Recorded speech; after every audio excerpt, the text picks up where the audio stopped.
Hey guys, I'm out here in the garage today getting tackle ready for the upcoming season, and I had an idea. I thought, why don't I pull out the lures that I used to win the NSKA NWA End of Season Classic tournament on Beaver Lake. I'm going to go through every lure today and show you here's exactly what I used. I'm going to talk a little bit about how I did it. I'm going to show you some modifications that I make to some of the baits. Really hope you can get something out of it, and I appreciate you being here. Stay tuned to the end of the video because I want to give these baits away. I want to give you a chance to enter to win these. Super simple. Details are at the end. So let's go.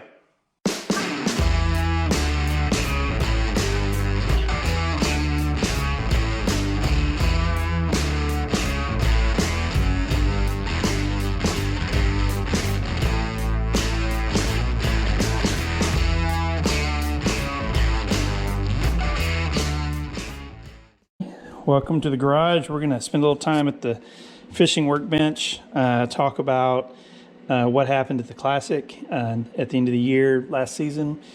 I was able to have a really good day one, so we're going to talk about some of the baits. Let's just jump right into it. So a lot of people know in the September, October time frame, best start thinking about shad. Early morning, had this log picked out, sat there and lines in, threw at it 2 or 3, 4 times, different angles. My goal was, I was really hoping to scare up something pretty early. 4th or 5th, 6th time, bass just exploded on it, and it was a giant for Beaver Lake, 20 and a quarter. I'll show you the picture here. Really was an important fish to get started with. Once you catch bass like that, you know you're going to have a chance that day. But anyway, so I took this bait, kept working it, switched up some other things. A little later in the morning, I had got a couple of other, mid-sized fish on it, but the bite had really died, and starting to get worried as it was getting late. So about 11:30 or so, I had a situation where I was really concerned that I had 3 fish, including a good one, that really, but I was worried about not having a limit. That had happened to me before a couple of times that year, of having a giant fish and not getting where I needed to be on the limit. So I grabbed the Ned Rig, because I was like, well, okay, I'm just going to make sure I have 5. Through this little Ned Rig, and you can see this has a Yum Dinger, just a segment of a Yum Dinger. Right there is where the segment came from on this is a Z-Man jig head. I do like to use the weedless. For whatever reason, I get hung up a lot with these. Some people say they don't, but I use the weedless. Sometimes I'll have both of them. Sometimes I'll take just one of these and cut it off and line it up like that, but it works pretty well. So anyway, I caught 2 small, like 10, 11-inch fish, rounded out the limit, so I felt a little better, and then I knew it was time to go catch some more. But by that time, wind had really picked up. And so I'm not a big spinnerbait fisherman. I haven't been in the past. I catch fish here and there with it. But again, being in September, it was a windy day. I felt like it just felt like the right thing to do. So I pulled this out. It's a Booyah 1/4 ounce Indiana Colorado blade spinnerbait. Water was a little off color. So it's got some chartreuse on it. Actually, this was the bait. This is a very similar spinnerbait. You can see the skirts are slightly different. I'll tell you about that in just a second. But started going along, just working windblown cover, windblown banks. Caught one pretty quickly, just kept going, caught another one. That's in the next hour or so. Probably caught 5 or 6 fish that were all keepers. I did some upgrading, some culling. Panicked a little bit when my skirt on this bait broke off. You can see these skirts are a little bit different. That's because the band on this one broke off. It was the only one I had in the kayak.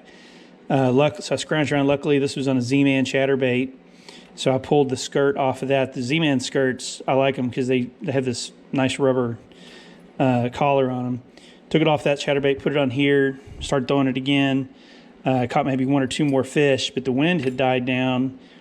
And so, you know, I didn't have much more luck with that. And it was getting late in the day, and all of a sudden I'd realized I had been catching fish that were 15, 15 and a quarter and throwing them back. But I had a 14 and a half in my live well. I really had gotten in my head that 15 and a quarter was the minimum to call. And so with about an hour left, I realized this, or 45 minutes left, I realized this, started to panic a little bit, of sick feeling in my stomach, of I've really just wasted some fish. So couldn't get bit on this anymore. So I thought, well, what am I going to do?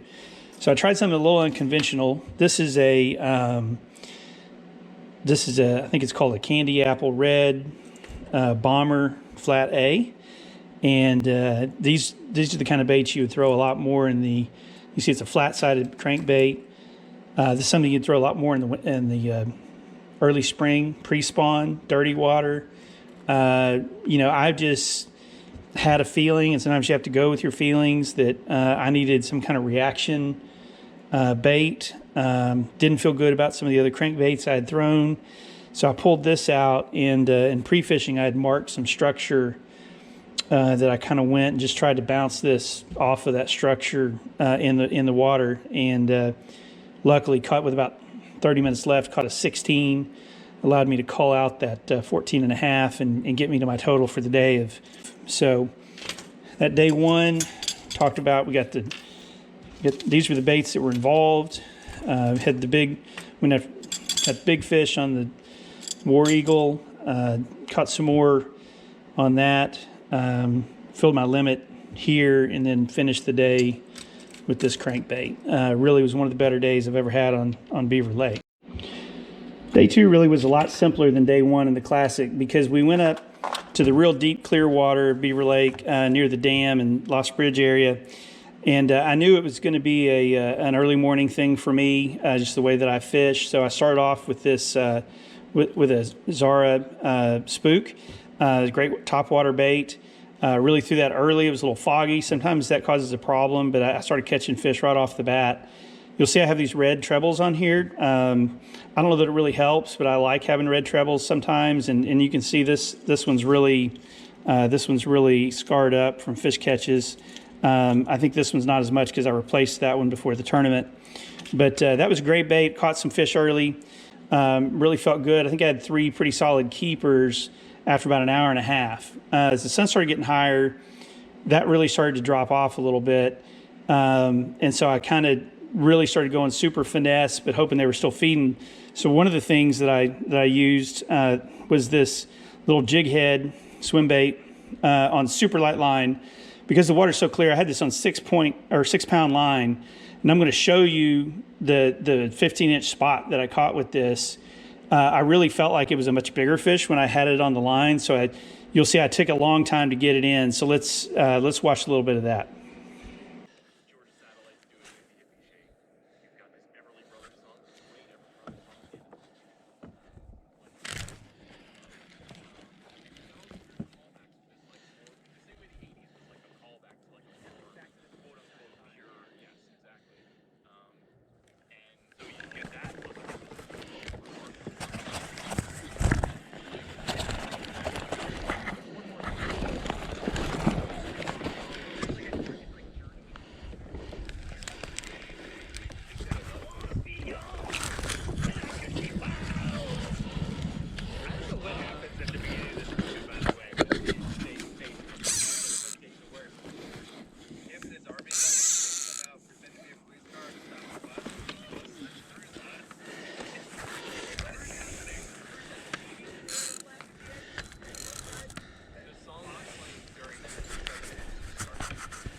All right, so I was glad to get that one in, and that gave me 4 fish on the day.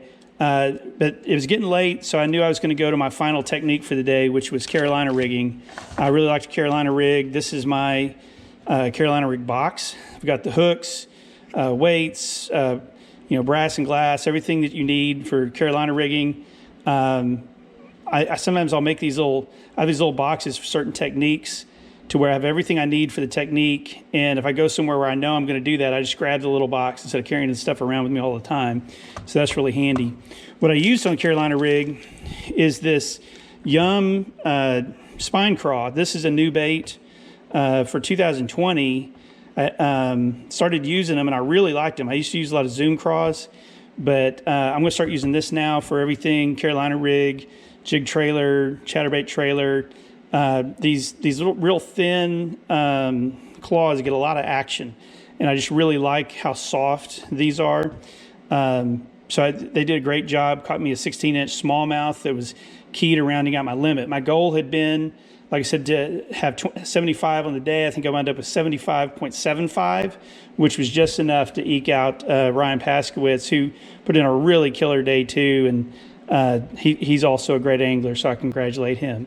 But that's how I did it on day 2. I really appreciate you watching that. Okay, well, that was a lot of fun for me to go back and reminisce and pull those baits out and look at them and talk about the Classic from last year. Hopefully you got something out of it, maybe sparked a new idea or something to try, a technique to learn. Learning new techniques and trying different things is part of the whole fun of fishing. So, I hope you use this tournament season to do that. Please subscribe to the channel. I'm going to be doing a lot of videos this year, tournament recaps, do a lot of things on the blog. I'm going to try to do some more video stuff to go with it. So please subscribe. For subscribers, I'm going to do a giveaway on March 1st. Everybody who's subscribed to the channel, I'm going to do a drawing and I'm going to give away these actual baits that I just went over in the video. If you have a bait that you prefer, put it in the comments of the video so that I'll know. Also, if you have any questions about anything I talked about, any of the techniques, post those in the video comments and I'll respond to them. And happy to help share. That's a great thing about the kayak community. So thank you for your support and have a great season.